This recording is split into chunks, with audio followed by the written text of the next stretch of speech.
para você que nos acompanha em mais um estudo da série Preparação para a Crise Final. E para você que ainda não assistiu ao primeiro episódio do estudo, ele está disponível aqui no nosso canal.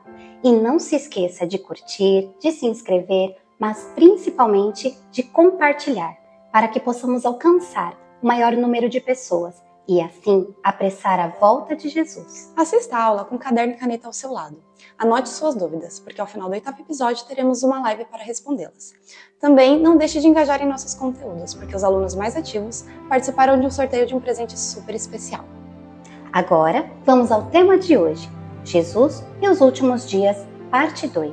Para abafar a verdade bíblica, o mundo foi mergulhado em densa escuridão, a chamada Idade das Trevas. Mas Deus proveu a primeira mensagem angélica, que iluminou o mundo no início do século XVIII, trazendo um despertar que mudou a história.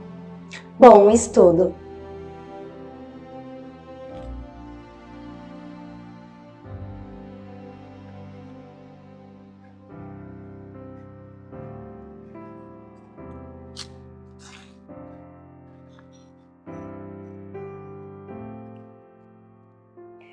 Mateus 24 é o capítulo da Bíblia que resume de forma prática a volta de Jesus.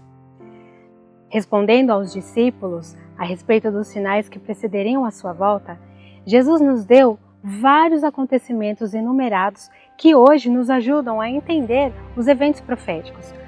Mas quando ele mencionou que assim como nos dias de Noé também seria a vinda do Filho do Homem, ele nos deu a chave esclarecedora para as profecias de Apocalipse. No episódio anterior, nós estudamos como que vivia o povo antediluviano. Entendemos um pouco mais de como eram seus costumes e como eles se afastaram de Deus. Também estudamos através das evidências físicas deixadas em nosso mundo como testemunha deste evento universal, o primeiro juízo que Deus mandou para a Terra. Mas aí fica a pergunta: por que a nossa sociedade moderna não acredita mais neste relato? Como foi reescrita a história do nosso mundo? Como que a Bíblia hoje não é mais usada como fonte histórica? Nós iremos aprender no episódio de hoje como que eles reescreveram a história e como eles reinterpretaram os fatos bíblicos.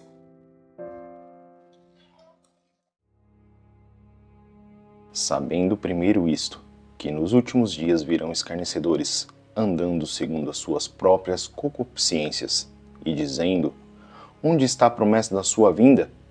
Porque desde que os pais dormiram, todas as coisas permanecem como desde o princípio da criação.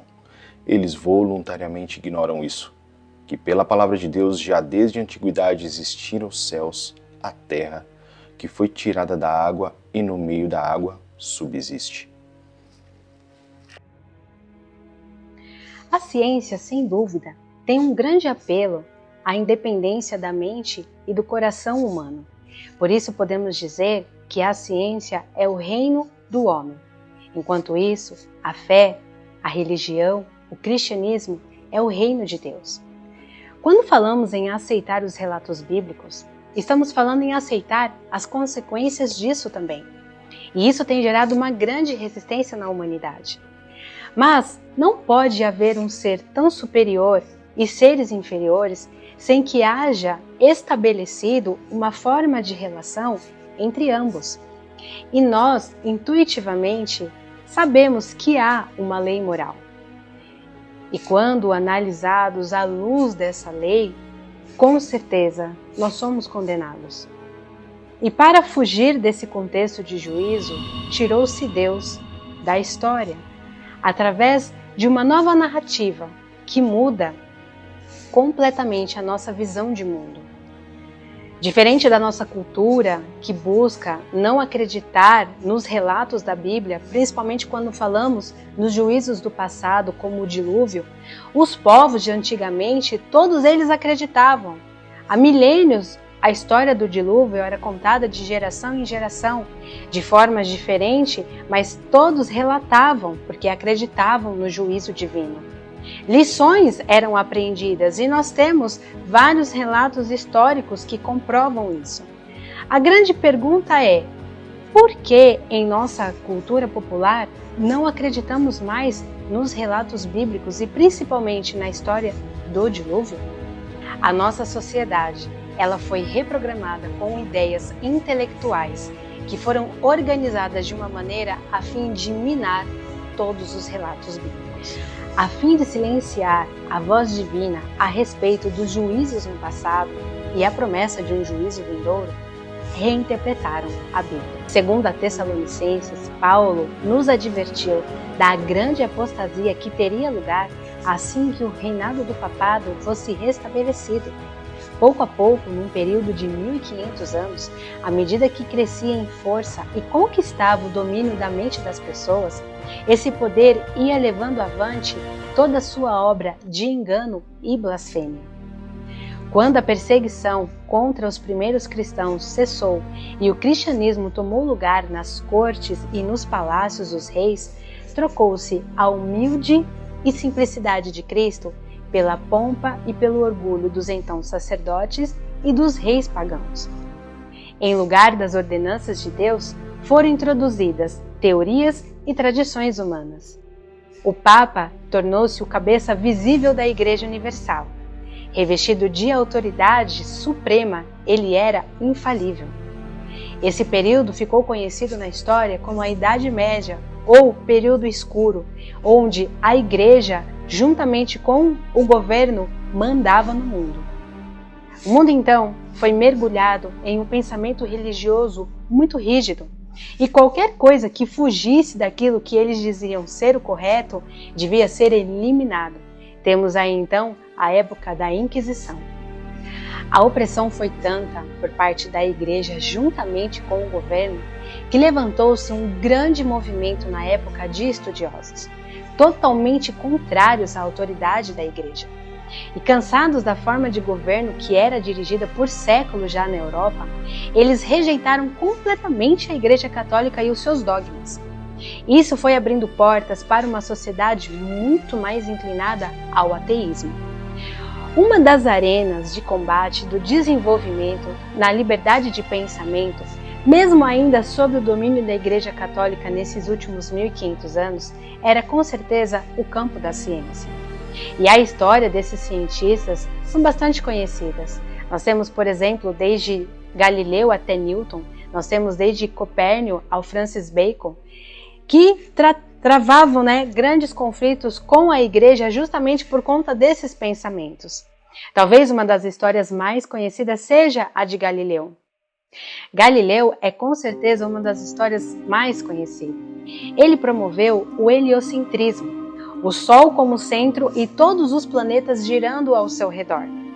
Mas a Igreja, ela não gostou muito dessa ideia, o Sol como centro, porque isso ia contra muitas das questões filosóficas na época.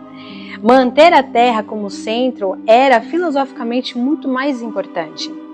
Essa era a marca da perfeição de Deus e era o que a Igreja promovia. E ter essa ideia circulando por aí realmente não foi uma coisa muito popular. E tirar a ideia de que o planeta não era mais o centro mudava completamente tudo o que se acreditava até aquela época. Então Galileu ele foi chamado pela Santa Inquisição, sofreu grandes penalidades, foi ameaçado, sofreu grandes sanções e inclusive recebeu até mesmo ameaça de morte. Nós usamos essas histórias, infelizmente, para criar esse antagonismo quase que intransponível entre o cristianismo e a ciência. E isso não é o que realmente nós deveríamos fazer, porque nós temos lições a aprender disso. E quando nós olhamos para estes ensinos na época da Igreja Católica, a gente percebe que não era o que realmente a Bíblia ensinava. As pessoas nessa época já estavam muito cansadas do autoritarismo, tanto por parte do governo, que era dominado pela Igreja. A Igreja ela já estava começando a perder a sua credibilidade. E a visão que se criou de Deus na época era justamente de um Deus vingativo, porque as pessoas eram muito oprimidas por esse governo. Então, os governos eram controlados pela Igreja e governavam o mundo com muita ganância.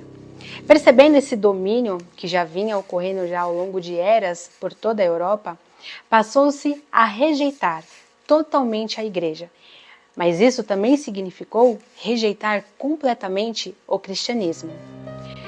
Atribuíram a Deus toda essa força restritiva que impedia a expansão da mente, de se pensar e de se crescer. Tiraram então Deus das interpretações e da história. Aí nós temos o início da Revolução Francesa. Ao invés de submeter as massas aos seus dogmas e cega submissão, a obra de Roma as tornou infiéis e revolucionárias. Consideraram que sua avareza e crueldade era fruto da Bíblia e que não mais aceitariam isso. Roma distorceu o caráter de Deus e agora os homens passaram a rejeitar a Bíblia e o seu autor. Isso desencadeou automaticamente a Revolução Francesa e a total anulação do poder da Igreja que se havia mantido sobre o povo por mais de 1000 anos. Na Assembleia Nacional da França, a turba revolucionária declarou que só prestaria culto à razão. Apresentaram então uma bela mulher vestindo uma capa azul e a proclamaram como deusa da razão. A razão agora toma o lugar de Deus e é consagrada como uma deusa. Levaram então essa mulher de carruagem até Notre Dame, destruíram a igreja e passaram a pregar semanalmente o ateísmo. Os franceses reagiram aos séculos de perseguição por parte da Igreja Católica, estabelecendo uma nova forma de governo. No lugar de uma nação cristã, pervertida e dominada pela Igreja Católica, foi adotada pela sociedade uma visão de mundo ateísta, totalmente desprovida de qualquer influência do cristianismo. A isso nós chamamos de iluminismo. Reforçando-se para defender a ciência e a razão como os novos ideais da sociedade, as ações das correntes ateias focaram em descristianizar a França, um período que ficou conhecido como Reinado do Terror. Capturou-se e executou-se os sacerdotes, as igrejas e monumentos religiosos foram vandalizados ou mesmo destruídos. A palavra santo foi removida da sinalização das ruas, o culto a Deus foi proibido. A Bíblia passou a ser queimada publicamente, enquanto os franceses gritavam: "Esmague o miserável", referindo-se a Cristo e ao que sua igreja representa. Muitos foram assassinados enquanto estavam de joelhos orando, e seus corpos eram abandonados lá mesmo, no local de adoração. Nos bosques aonde se reuniam os cristãos, eram pendurados cadáveres e corpos eram espalhados pelo chão. Tudo isso foi o resultado do movimento ateu chamado de Iluminismo. O movimento que pretendia acabar com a tortura e matança da Igreja Católica agora cometia os mesmos crimes. Aconteceu como queria Satanás. Sua política é o engano e seu propósito é trazer ao homem dor e miséria. É desfigurar a obra de Deus, impedir os planos divinos de benevolência e amor e assim causar dor ao céu. Desta maneira, através das artes do engano, ele leva o homem a culpar a Deus como se toda essa miséria fosse resultado do plano do Criador. Quando o povo descobriu que o romanismo era um engano, Satanás os levou a crer que a religião é enganosa e a Bíblia uma fábula. Parecia que o papado estava morrendo e a sociedade estava se libertando de eras de opressão pela igreja. Passou-se a considerar umas novas alternativas diferentes, passando-se a observar mais, a explorar e utilizar muito mais a razão humana.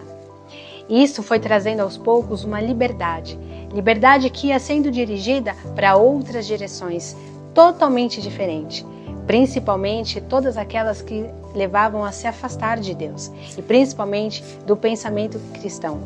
E este cenário, ele foi um solo muito fértil para o pensamento evolucionista. Então nós temos aí uma linha de novos cientistas surgindo aí em meados de 1700, como Charles Lyell, que foi um geólogo que introduziu pela primeira vez que havia grandes períodos de tempo de desenvolvimento das características geológicas. Mais tarde, ele ainda escreveu a sua obra, Os Princípios da Geologia, conhecido pelo uniformitarismo. O uniformitarismo é a base para se crer nos milhões de anos necessários para se defender a evolução. E a aceitação generalizada deste princípio do uniformitarismo é um dos principais motivos, como previsto pela Bíblia, que faria as pessoas do tempo do fim negarem completamente a criação. Tendo em conta, antes de tudo, que nós, nos últimos dias, virão escarnecedores com seus escárnios, andando segundo as suas próprias paixões e dizendo: onde está a promessa da sua vinda? Porque desde que os pais dormiram, todas as coisas permanecem como desde o princípio da criação. E é por isso que o uniformitarismo ensina que todas as coisas têm seguido o seu curso, o seu mesmo ritmo desde o princípio. E essa percepção é uma filosofia que, como Deus já nos advertiu, caracterizaria a mentalidade nos últimos dias. A profecia diz que eles ignorariam deliberadamente, voluntariamente. Quando nós lemos no livro O Princípio da Geologia, o que Charles Lyell falava a respeito do dilúvio e como que ele explicava os fósseis que hoje são encontrados, nós lemos assim: não podemos explicar sua posição atual com um dilúvio universal. Eu tenho abominação pelos acadêmicos mais eruditos. Este sistema tem o ar como alicerce. Não se sustentam sem milagres. Charles, ele certamente possuía um preconceito muito grande contra o cristianismo. Ele tinha uma visão de mundo totalmente diferente. Ele ia contra tudo aquilo que a Bíblia dizia, totalmente contra os relatos bíblicos. Em uma carta, ele chegou até mesmo a dizer: livre da ciência, livre de Moisés. E quem estava iniciando os estudos nessa mesma época e era muito jovenzinho, estava começando a estudar, estava começando a se abrir para essas novas ideias e abraçou totalmente as teorias de Charles Lyell, foi Charles Darwin. Nessa época, Charles ele foi comissionado para uma viagem e, estando ali no navio Beagle, ele levou uma série de materiais para ir estudando. Dentre esses materiais, ele levou o livro Princípio da Geologia de Lyell.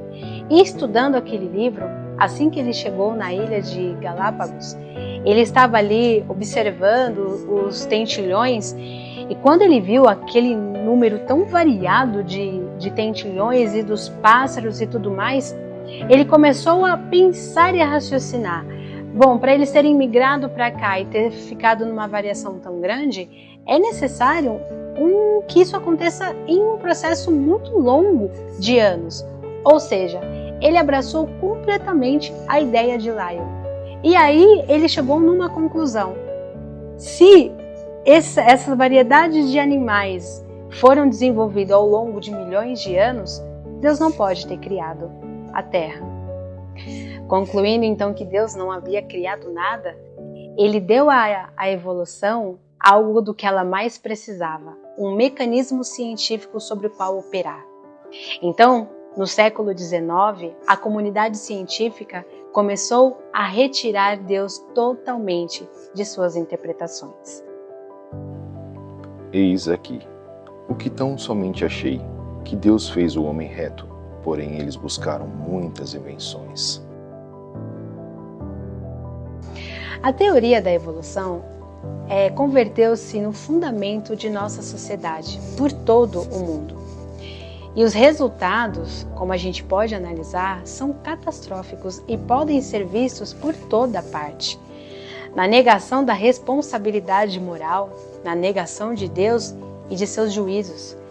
E tem levado a maldade de nossa sociedade de tal forma, tal qual era nos dias de Noé. Viu o Senhor que a maldade do homem se havia multiplicado na terra, e que era continuamente mau em todo o desígnio do seu coração. O Senhor considerou os pensamentos daquele povo como maus, e isso também se aplica quando consideramos os pensamentos dos perversos. O perverso, pelo orgulho do seu semblante, não buscará a Deus. Deus não está em todos os seus pensamentos. A Bíblia mostra o quanto o homem estava sem Deus. O homem vai se afastando de Deus. E o que significa o pensamento totalmente sem Deus? No tempo antediluviano, o povo estava crescendo em maldade e se afastara completamente de seu Criador. Assim se cumpre a profecia predita por Jesus que diz: tal qual nos dias de Noé, assim também será quando o Filho do Homem se manifestar. Uma coisa que vemos acontecer hoje é que, fora toda a maldade praticada, as pessoas que se dispõem a praticar a maldade, existem aqueles também que contemplam a violência.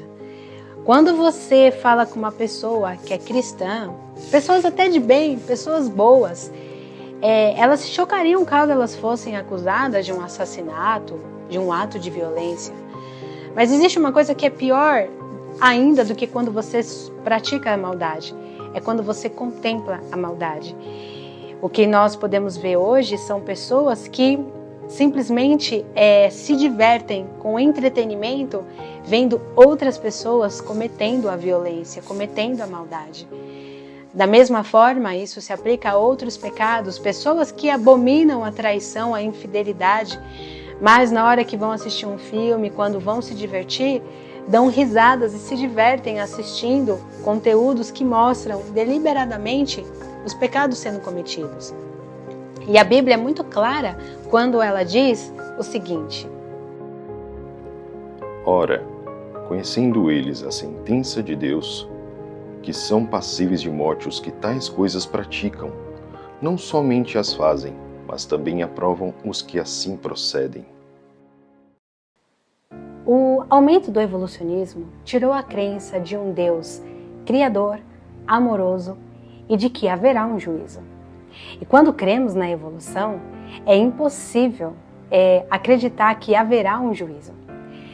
E se eu não acredito que houve um juízo no passado, como o dilúvio, se eu não acredito, se a história do dilúvio é totalmente apagada dos nossos registros históricos, então por que eu vou acreditar que haverá um juízo no futuro? Por que eu vou acreditar que o mundo vai ser destruído por fogo, se eu não acredito que ele foi destruído um dia pelas águas? Enquanto a nossa cultura moderna rejeita uma norma moral, fugindo totalmente da lei moral de Deus, vemos que o sofrimento e a miséria, eles aumentam de uma forma proporcional, até que a própria vida não seja mais respeitada. À medida que a situação de nosso mundo piora, fica cada vez mais claro por que é tão necessário que um juízo aconteça. Se Deus não houvesse impedido com o dilúvio a maldade que se proliferava naquela época, isso teria acabado e destruído completamente toda a criação divina, não teria mais registros da criação. Não se poderia mais acreditar que Deus criou um mundo em que as pessoas foram feitas para viver em paz, em harmonia. Por isso é que Deus necessariamente estabeleceu um período, ele precisava colocar um limite para isso, antes que toda a humanidade se afundasse em miséria e não restasse mais nenhuma prova do plano original de Deus para a raça humana, o plano da eternidade. Então, neste contexto, é impossível olhar para o mundo e como vivemos hoje e não acreditar que um juízo está a caminho. Portanto, a mesma mensagem que temos de juízo em Gênesis, ela também vai ser pregada mais uma vez. Outro juízo está chegando. A pergunta é, mas quando? No tempo do fim, o homem recebe 3 avisos logo antes da segunda vinda de Cristo. Tais advertências são dadas por 3 anjos. São conhecidas como as 3 mensagens angélicas.